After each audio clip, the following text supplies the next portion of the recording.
Good afternoon. Today's Battle Rhythm, supporting the well-being and mental health of military and veteran caregivers, will be hosted by Jeanette Gillis. Jeanette is the director of the network at America's Warrior Partnership. The network provides local veteran-serving organizations a connection to national resources when a veteran's request cannot be met locally. To find out more about the network, please visit americaswarriorpartnership.org/the network. That's it for me. Jeanette, the floor is yours. Hello, everyone. Welcome to our November Battle Rhythm. If you can believe we're already in November. I certainly cannot, but thank you for being here today. We have a wonderful presentation for you. But before we get into that, I'd like to welcome everyone. I'd like to welcome our affiliate communities, any 4-Star Alliance members, veteran service organizations, our AWP staff, and any guests that are joining us today. We have 2 speakers. They are going to be our subject matter experts. The first one is SHAWN Moore. SHAWN is a licensed social worker and the director of support programs, senior advisor of suicide prevention at the Elizabeth Dole Foundation. And we also have Melissa Comeau. Melissa is the director of military and veteran caregiver network at the American Red Cross. So we're going to have the presentation. If you have any questions during the presentation, just put them in the chat for us. After the presentation is over, we'll read those questions and get some answers for you. And after that, we will do a collaborative breakout session, and you'll have a chance to communicate with each other and talk one-on-one and maybe get some answers to some specific questions that you have. Today's session will conclude at 3:15 on the dot. So let's go ahead and get started. I'm going to turn it over to Melissa, and you can let everyone know a little bit more about your role and tell us about caregiver support. Thank you so much, Jeanette. I really appreciate the opportunity to be with America's Warrior Partnership today and all of you for joining in for this battle rhythm. Also delighted to be presenting with SHAWN Moore, who's someone I very much admire in this space. And we are going to cover some new and exciting research that just came out in September, thanks to RAND, and it's a follow-up to the Elizabeth Dole Foundation's 2014 study about military and veteran caregivers. And this is just a decade later. What does the support look like? What do the needs look like? If it's all right with you, SHAWN, I'll just pull it up and we can get rolling. All right, let me share my screen. Okay, so we are at number 1, SHAWN. All right. Hi, everyone. Again, I just want to reiterate what Melissa said. Thank you so much for tuning in today and learning all about the new RAND report and how we can best support caregivers. We are going to go through some of there's nine ways to better support our hidden heroes, caregivers of military and veterans. And the first one is to increase access to mental health and substance use treatment for caregivers and their children. We hear a lot about this in regard to the veteran, but sometimes we don't think past the veteran and realize that anything that is going on in the household is most definitely affecting every single person in the household. Just for a little background on myself, for those of you who don't know, I was a caregiver to my husband who was in the Army for 23 years, and he just lost his battle to those invisible wounds in February. And so when I say we've got to increase this access to mental health and substance use treatment for our caregivers and their children, there's a reason. There is a reason. If we are not holistically supporting the entire veteran family unit, are we really supporting the veteran? And is that veteran going to heal when the entire family isn't being treated? So we've got to think of some great ways to make sure that we are increasing this access to mental health. And there's some wonderful organizations out there doing it. My thing, and you'll probably hear this again, if you are doing something for a veteran, are you able to expand what you're doing to that family member, that caregiver, and those kids in the household? All right, so that's number 1. So why do we want to make sure that we are increasing this access to mental health care? our caregivers are at a higher rate for depression than their civilian counterparts. They are also at a higher rate for suicidal ideation. In fact, one of our great colleagues, Dr. Roxana Delgado, did some research around suicidality in those caregivers, military spouses who were caring for a veteran that had mental health challenges, and found that 23.6% of them had suicidal ideation. So it is not only about supporting the veteran and hoping that that veteran will get better. I can tell you from personal experience, if we're not supporting the whole entire veteran family unit, we can make or break a great therapy day for that veteran. So make sure you're looking past that veteran as well.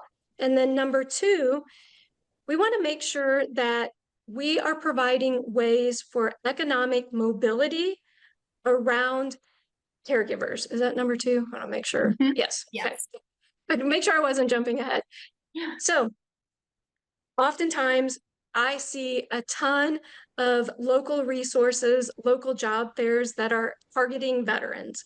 And one of the first things that I think about is, hey, what about those veterans that can't work, yet that family member, that caregiver wants or needs to?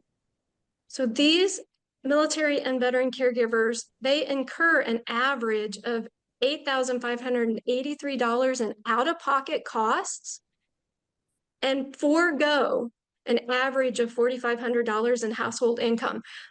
I will say that's on the very smaller side. I was a police officer when I met my husband way back in 2013. And when I decided to leave that job, I left 70 grand on the table, not 4,500. So that's a huge decrease in a family's income, and we see it all the time. Many of these caregivers either don't think they can work, some of them can't, but what we need to do is make sure that we're providing opportunities that these caregivers can work. For myself, I worked remotely. The Elizabeth Dole Foundation gave me the opportunity, and others at the foundation, to work remotely, as well as giving me the flexibility if I needed to take my late husband to the VA for care. We need more employers like that. We need more organizations that see the value of making sure these caregivers have the ability to support themselves and their families, because caregiving is going to end. And if I did not continue working, being able to find something that was conducive to caregiving, it would have been -8 grand out of our household with nothing that was going to support my family after my husband passed. So just an amazing opportunity for us to really look at what these caregivers need to stay in the workforce. Many of our military and veteran caregivers are food insecure. We hear a lot about that in the active duty space, but it goes into the veteran space as well. Many of our caregivers also, you can go ahead and scroll forward. Many of these caregivers and their family members also do not have they don't have insurance.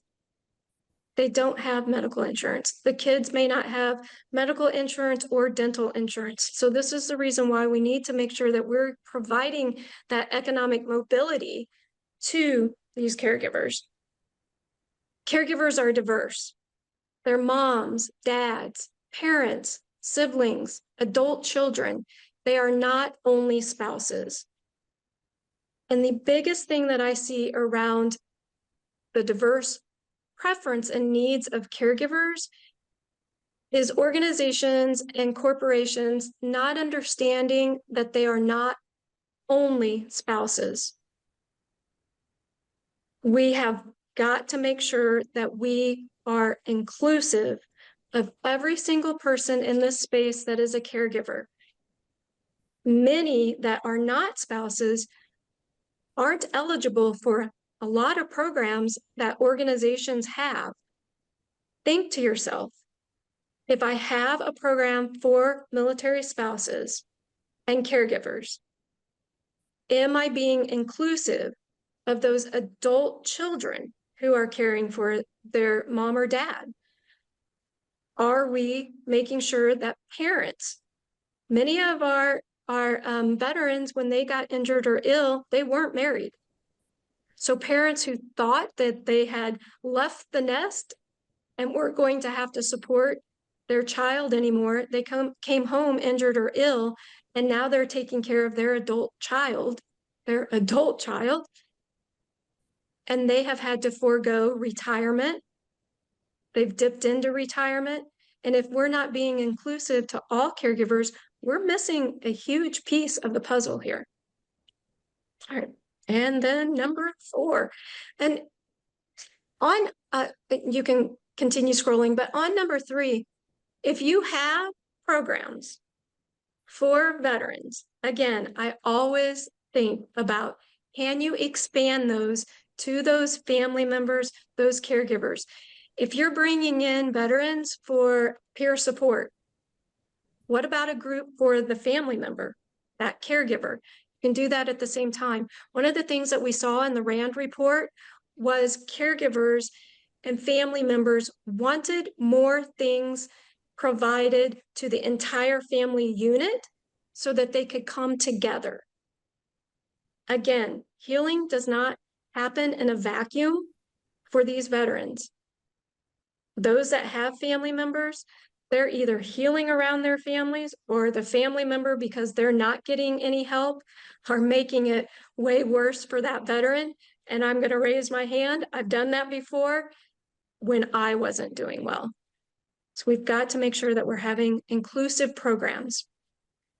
Again, we want to make sure that we're expanding and promoting home health care, and consider how these caregivers will be affected in regard to home health care. Many of our veterans want to age, heal, recover at home. Many of our caregivers want to have their family member, that veteran, at home. But how does that affect that caregiver? Are we providing the necessary education and training for these caregivers to be able to provide that at home? Are we giving them breaks? Are we teaching home health aides how to take care of our veterans? It's different. We all know that this space is a little bit different. All right, and then Melissa? Perfect. Thank you, SHAWN. I appreciate you going over those first 4. And just so everyone knows, we're going to send you a link to this publication. This is just a really nice set of 9, kind of recommendations, especially about the, mental health and well-being of our caregivers. So I'm going to cover number 5 through 9. Thank you again, SHAWN, for 1 through 4. Number 5 really focuses on programmatic and social support within the context of the local conditions in which military and veteran caregivers live. And what I really want you to take away from this one is that many veteran families, even those that might need, complex medical care, have caregivers. They live in rural communities, and opportunities for them to engage are limited. We've talked about the digital divide, where not everyone has, stable internet access. So we really need to invest in some policies and interventions that target those local resources. I really love America's Warrior Partnership and the network because they start at that local level. Where do you live? What is the context of your current situation? Starting with that, geography. What does your, community look like? And then, looking for support in that community, and then building out, maybe reaching out to more national resources if it is fairly rural and those resources are not available. I would love every organization to really think about those rural or untethered or those military veteran caregivers that are hard to reach, and think about ways you might be able to bring them into the fold of the support that you may offer or are looking to offer. Number 6, this is for everyone who works in healthcare. I don't know how many we have, but if you are in the healthcare system, encouraging healthcare systems to better better integrate caregivers into the healthcare team is really, really important. I'm going to shout out the Elizabeth Dole Foundation's campaign for inclusive care, which is currently being offered at the VA system. And that really just helps train providers, nurses, home health aides, everyone on how to really include that caregiver in their loved one's care. Sometimes the relationship between providers and caregivers can be contentious. Sometimes it's completely ignored. I can share as a caregiver myself, I've gone to appointments with my husband, who's a combat wounded Marine, and I've been completely ignored. My input wasn't asked, and maybe I wasn't in the place where I wanted to say, oh, actually, this is going on or that's going on. So when we talk about encouraging healthcare systems to better integrate the caregiver, that's what we're talking about, is those opportunities for providers, for those systems to include the caregiver in that care. One of the recommendations out of RAND was to incentivize providers to integrate caregivers, and I really do support that. If they got credit for talking to the caregiver, if they got credit for caring about the caregiver in the context of the care of the veteran, it would make a big difference.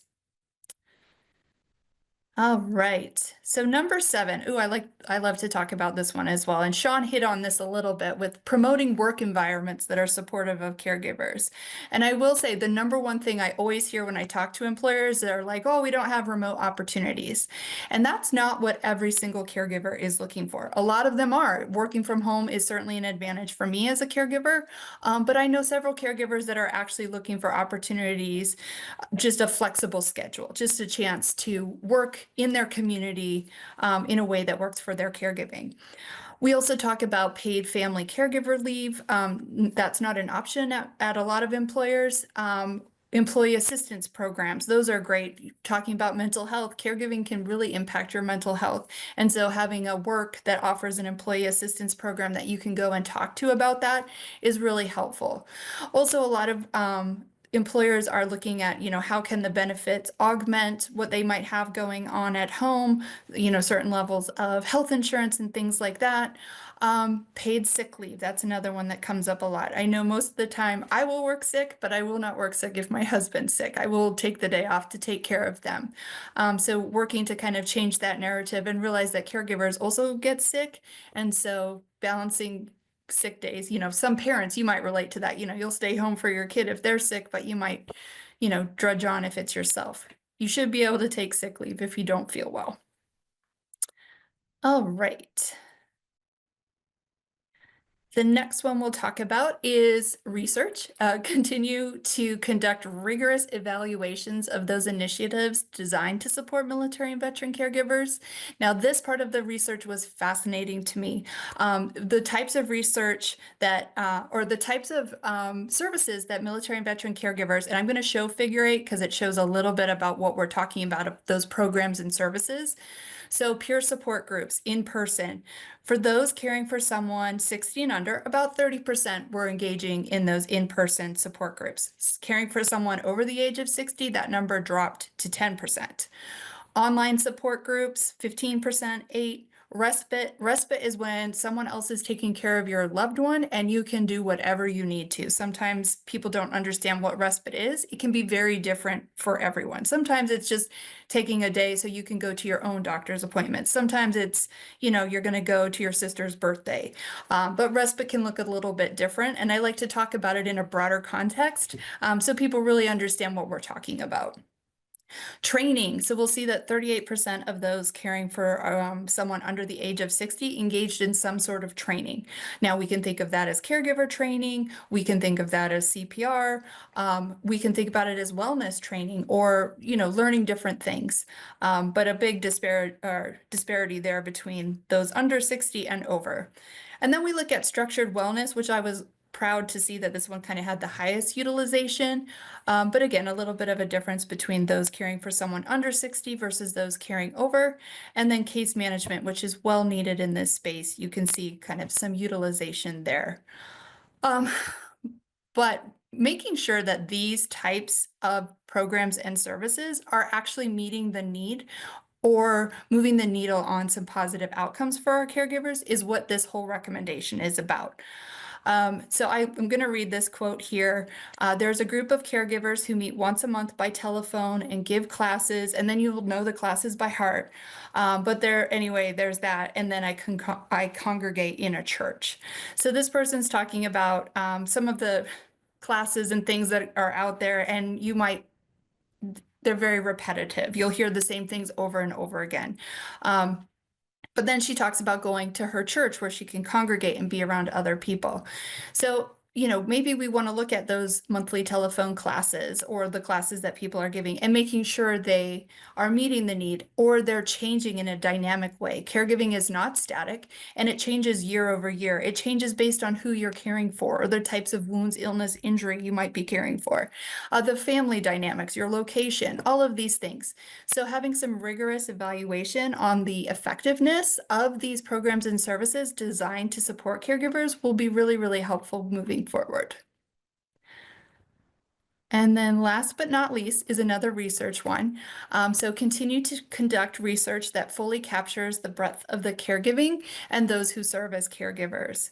One thing I want to note, which came out of this new RAND study or the 10-year update, is we went from 5.5 million military and veteran caregivers in the country to over 14 million when they asked the questions differently.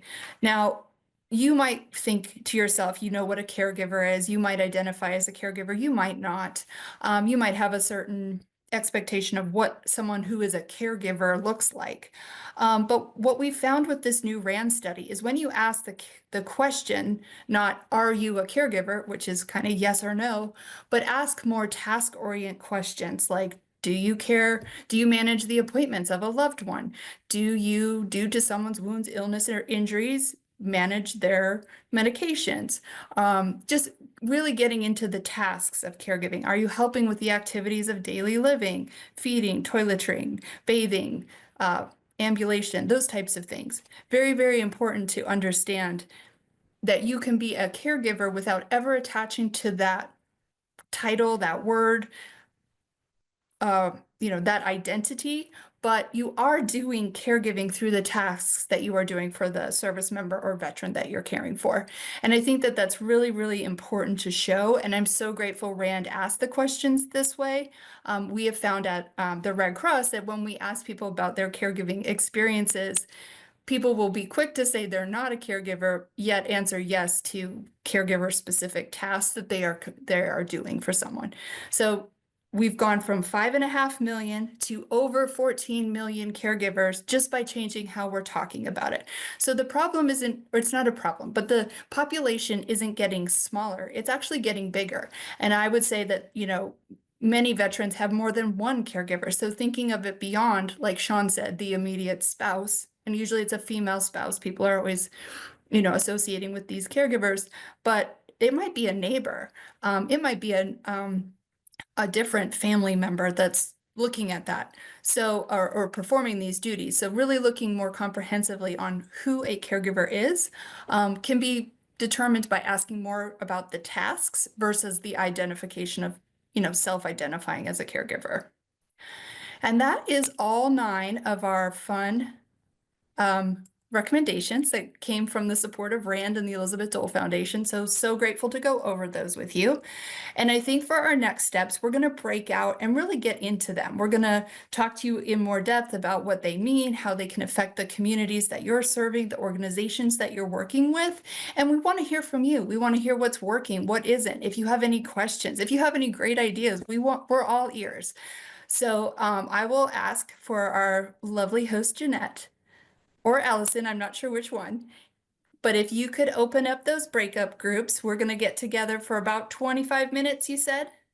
Yeah, we actually have a little bit more time today. We're going to get to do it in an extended time. And so we're going to get to have like 30 minutes breakout room this time, which is great. And so we're going to go ahead and go into those breakout rooms.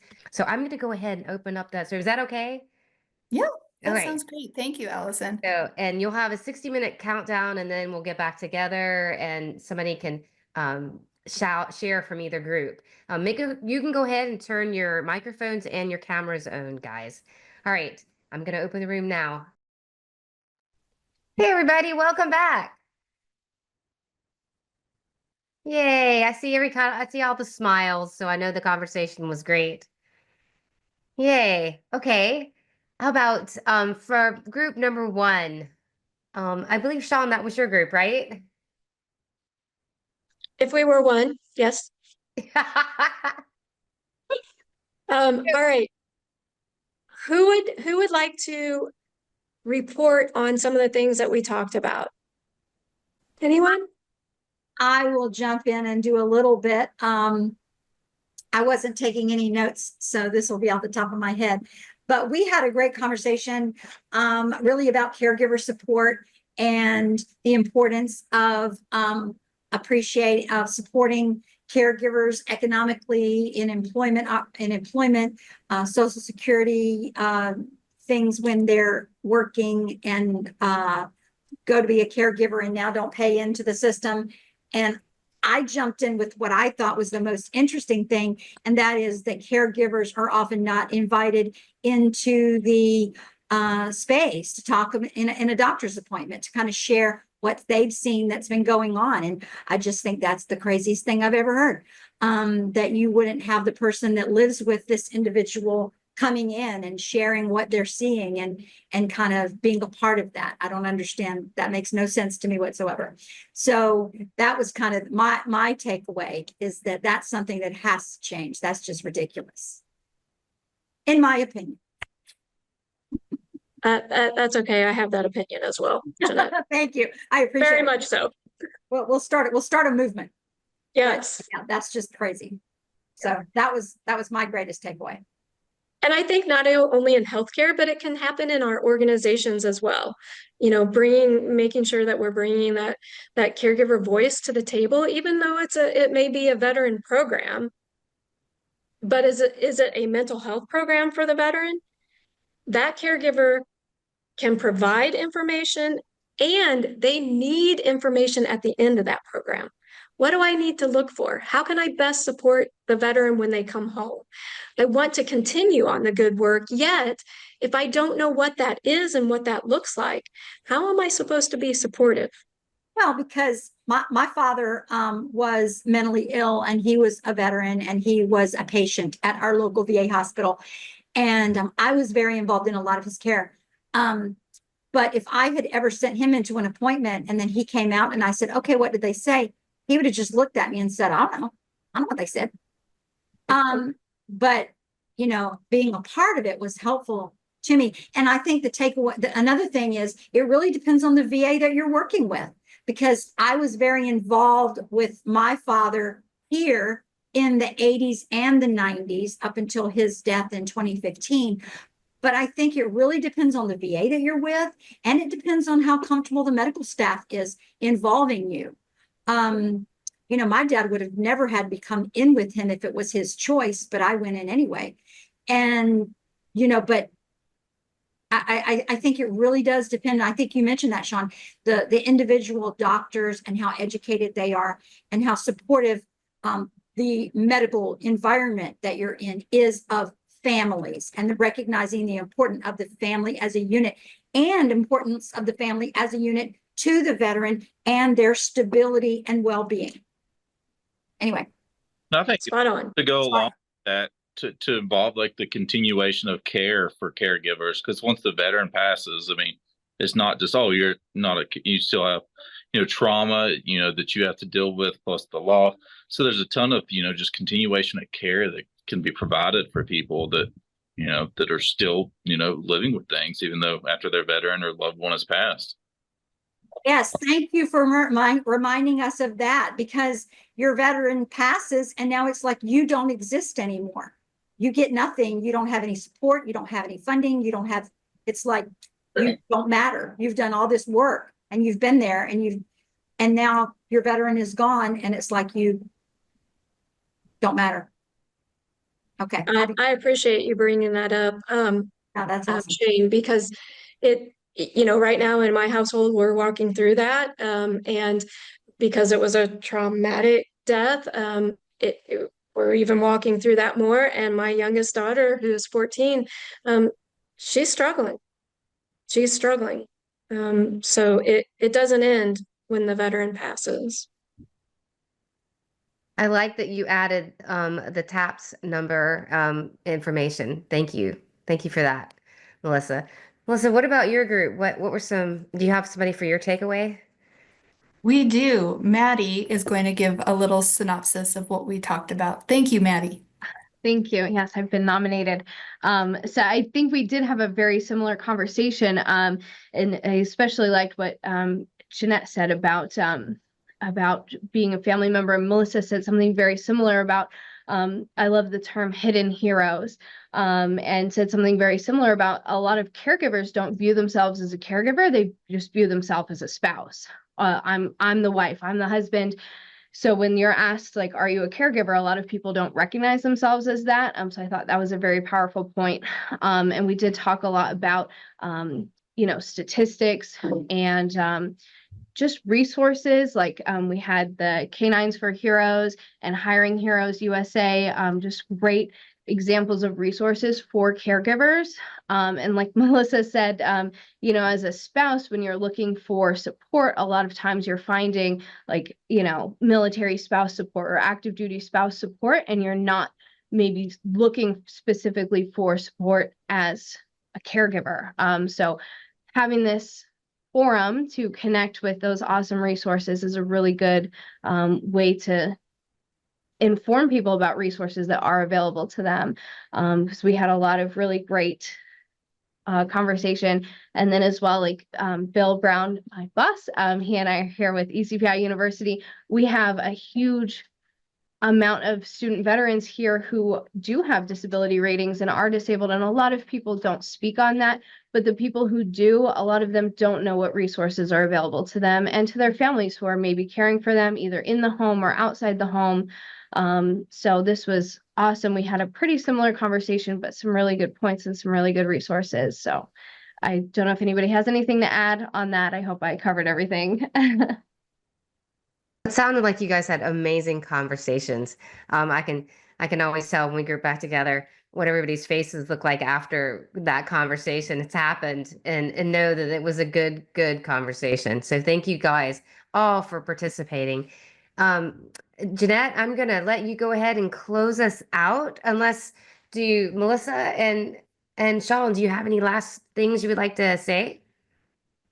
Just my gratitude. Thank you all for being with us. And I got to share with my small group, November is actually Family Caregiver Month. So whether you're caring for a service member or veteran or other family member, this is the month that we honor you and caregiving in this nation. So thank you to all the caregivers who joined us today. And of course, to my friends at America's Warrior Partnership. I love the chance to get to work with you all. And SHAWN.